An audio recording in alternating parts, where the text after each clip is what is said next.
let's bring in the Brit card. Let's try and persuade the British people that somehow the electronic card, the ID card that you have in your phone, is going to stop people coming over in boats, in dinghies, and being able to just walk onto our land and get free hotels and food, the NHS, etc.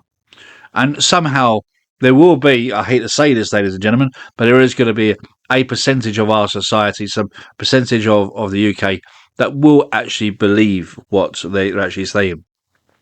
But what you got to remember is that they've been trying to bring in an identification card for many years. I remember when Blair first got in and he tried to do it. I think he tried to do it at least 2 or 3 times, but every time he tried to do it, there was a massive backlash. And I guess the only good thing about what's been going on recently is that the backlash for today is probably treble-fold of what it was in the past.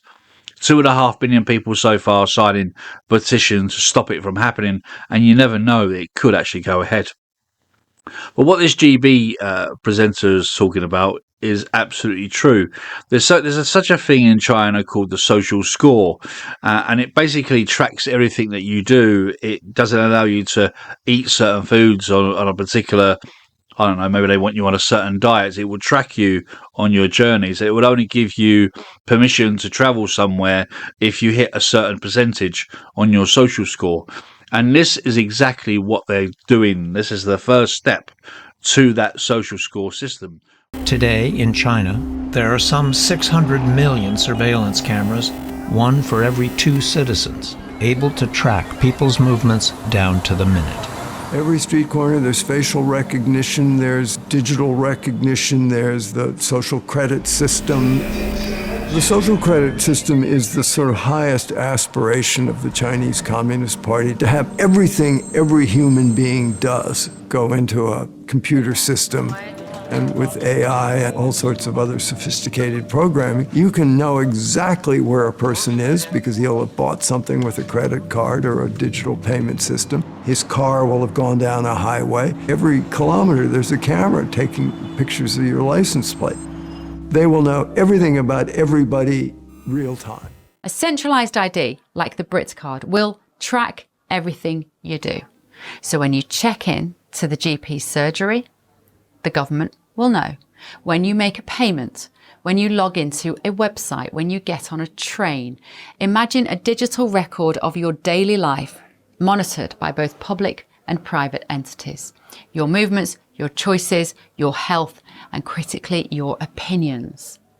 This is not hypothetical. This technology exists. It will be easy to implement.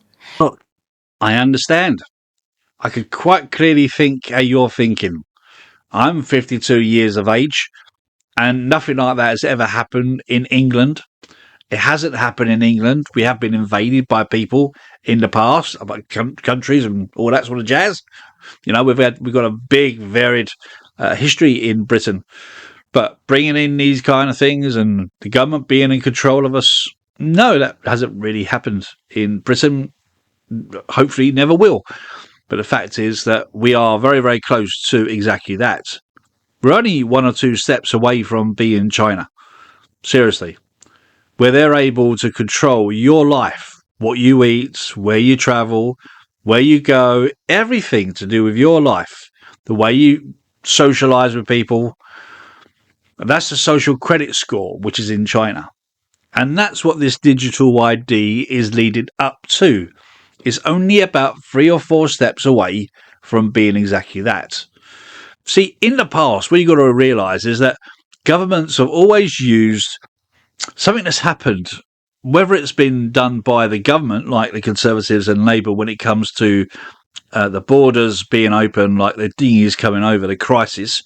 They use things like that to bring in things like the Brit card. Look, we have the Brit card and we can resolve this.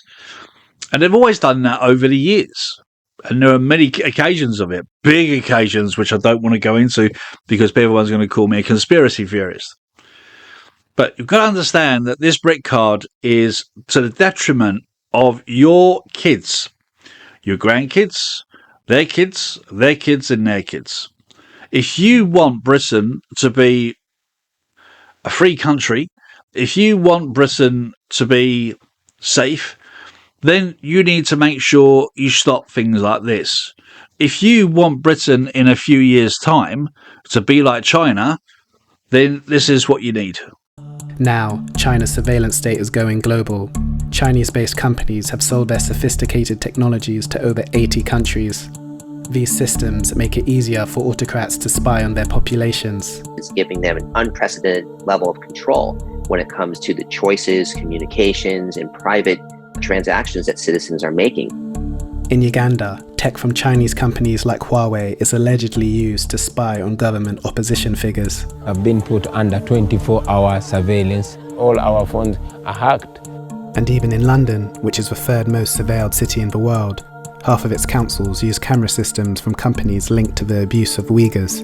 In the UK, there's an estimated 4 to 6 million CCTV cameras. More governments are moving towards the Chinese model of censorship and automated surveillance. China is a prototype of what the 21st century digital authoritarianism is.